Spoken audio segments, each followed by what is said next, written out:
Ron Paul recently went on Tucker Carlson to tell us about a Black Swan event. You never really know what's going to happen exactly. A Black Swan event is a rare negative event that is difficult to predict, although in hindsight it appears more obvious. Kind of like this inflation thing. The government went crazy, spending tons of money during coronavirus to save us from a recession. And what happens? We have years and years of inflation because they don't have the money to save us. They don't have the money to save us from a recession. Not at all. Not at all. It says former Republican Rep. Ron Paul of Texas warned Tucker Carlson in a Texas interview that a so-called Black Swan event would pop up and Americans need to prepare. Paul, who served 12 terms in Congress and 3 stints, discussed the war in Ukraine, attacks on his foreign policy views, and the risk of World War III in an interview with Carlson, a co-founder of the Daily Caller and Daily Caller News Foundation. And Rand Paul was just criticized recently for his foreign policy views as well. Mitch McConnell was out there telling everyone that he was an isolationist, which is not true. Libertarians are not isolationists, right? To be an isolationist, that would mean that you're against free trade, which that couldn't be further from the truth.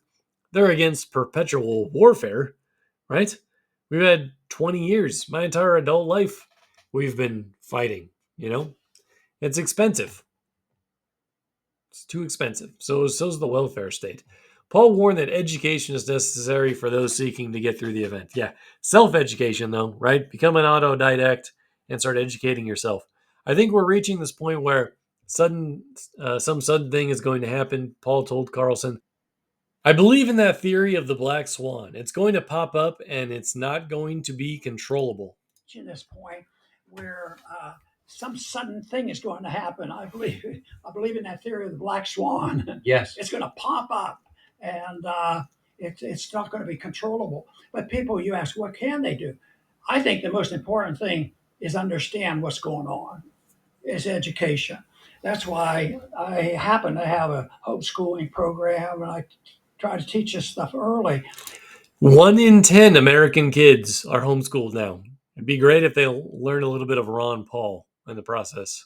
Because you can't change it. You can't go in and say, okay, you want $50 an hour. We can't do that, but we'll have a compromise with the other people. We'll just give you $32 per hour, guarantee.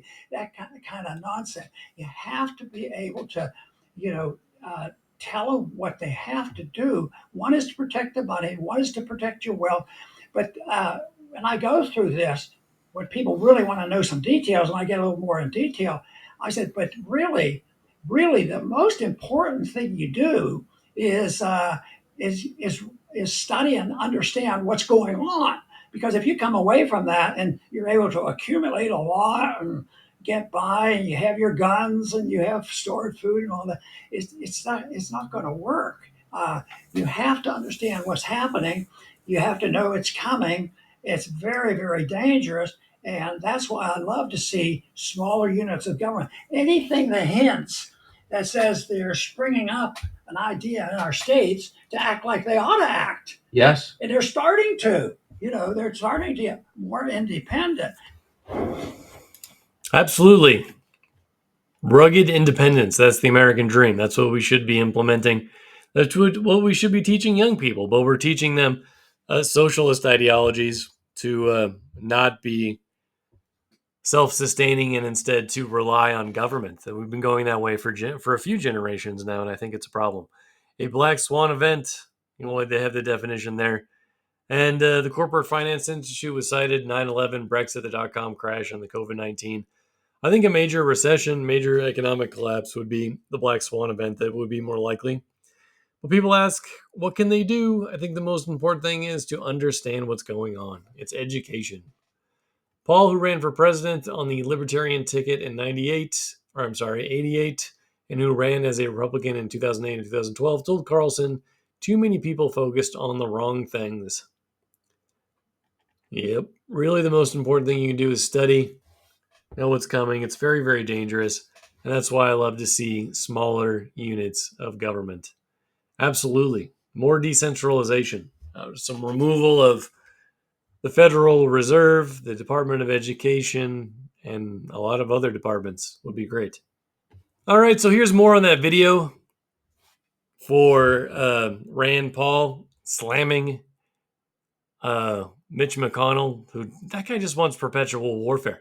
He doesn't even know where he is. His brain freezes up all the time in the middle of speaking. He's probably worse off than brain dead Biden, and he's out there calling people out for not wanting to be in perpetual warfare. He's sticking around in as a senator just so he can keep on engaging in perpetual warfare. I mean, what a morally questionable person Mitch McConnell is. But Rand got him good, and this guy's about to discuss it.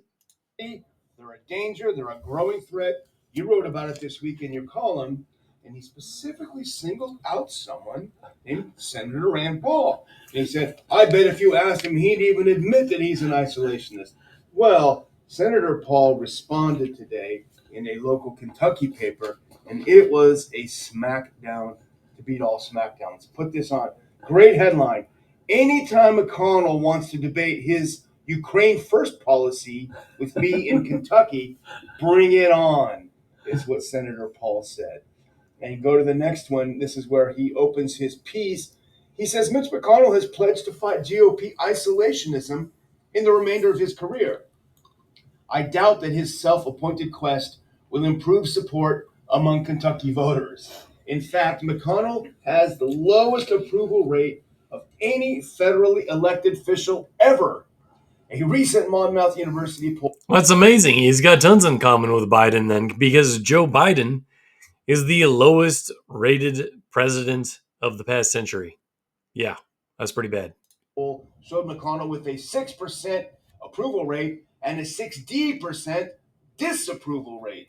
So anytime he wants to debate his Ukraine first policy with me in Kentucky, bring it on, he says. Yeah, this argument's been going on for a long time because there was a time when there was a slightly different interpretation of isolationism. Some people hoped that that term would represent isolating our weapons. Yeah. But then it turned into isolationism as a negative term, and that you were against freedom, free trade, free travel, and people getting along together in a voluntary way. And that, of course, is what we support.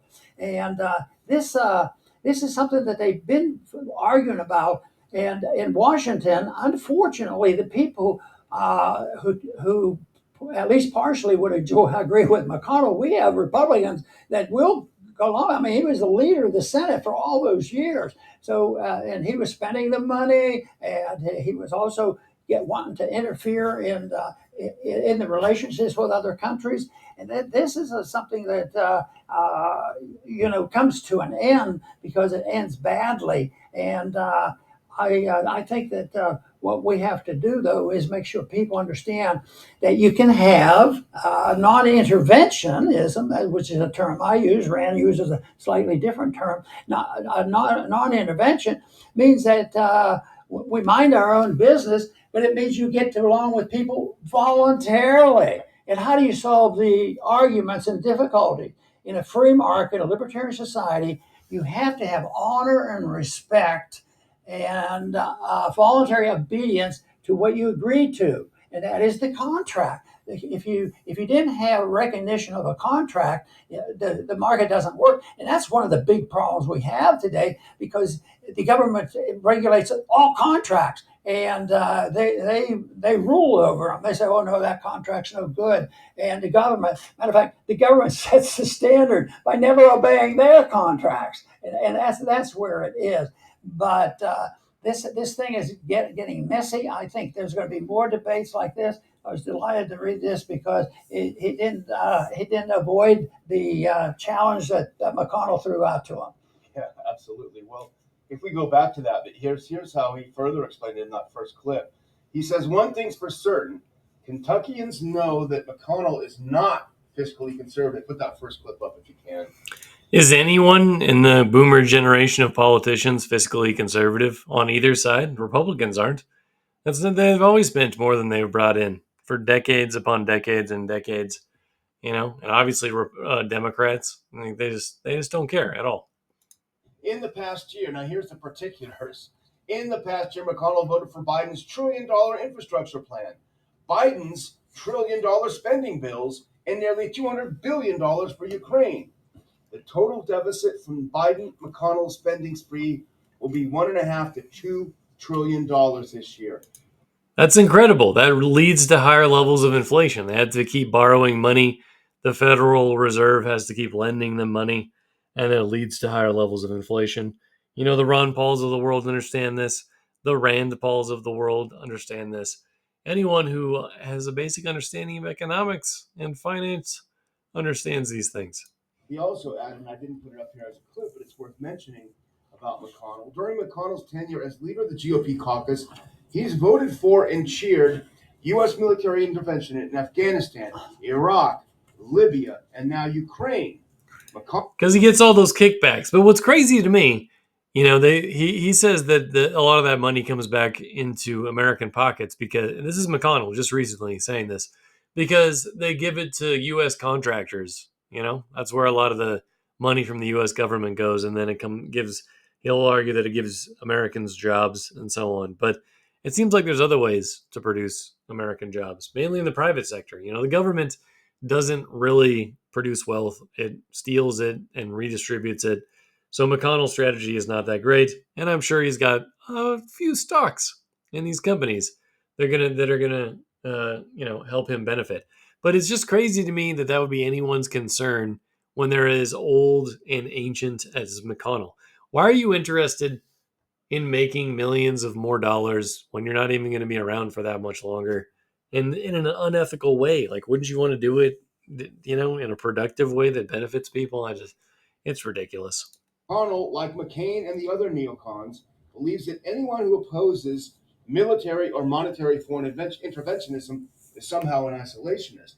And I would just add to what Senator Paul says is every one of those projects that he points out that McConnell enthusiastically supported ended up as abject failures, extraordinarily costly, multi-trillion-dollar failures. So everything McConnell has embraced overseas has failed.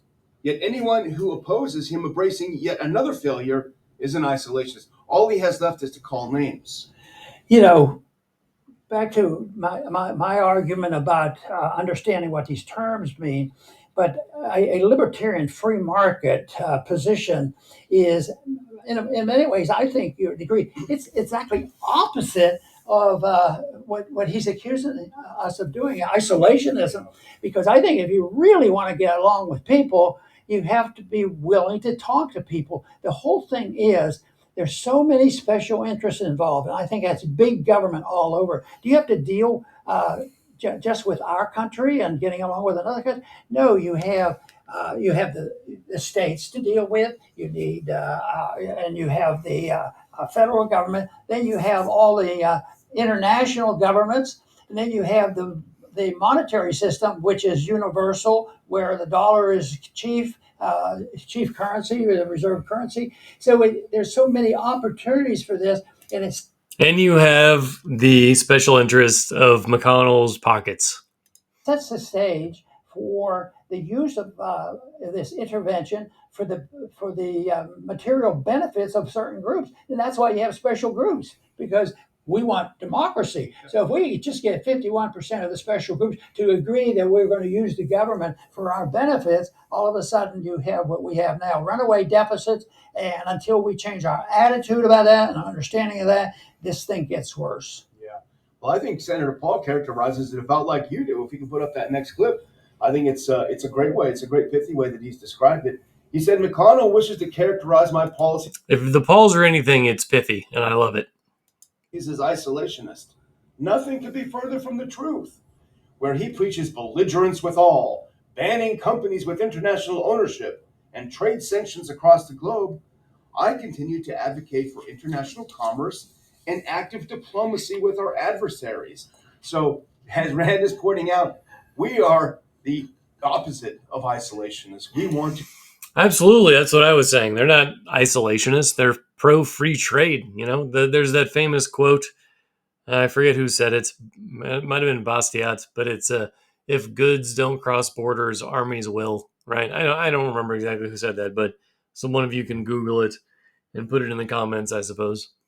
To engage the world. He's the isolation. Hey, there was a headline this morning worth looking at because you're seeing the consequences of this on heads. China ditches U.S. farmers for Brazilian ones to protest of land ownership rules. Well, that's been going on. We own a lot of land around the world, and if there's a disagreement or something, work it out, have a contract. Brazil's turning into a dictatorship, but we're going to move on from this video for now. So come back later if you want to hear more from us.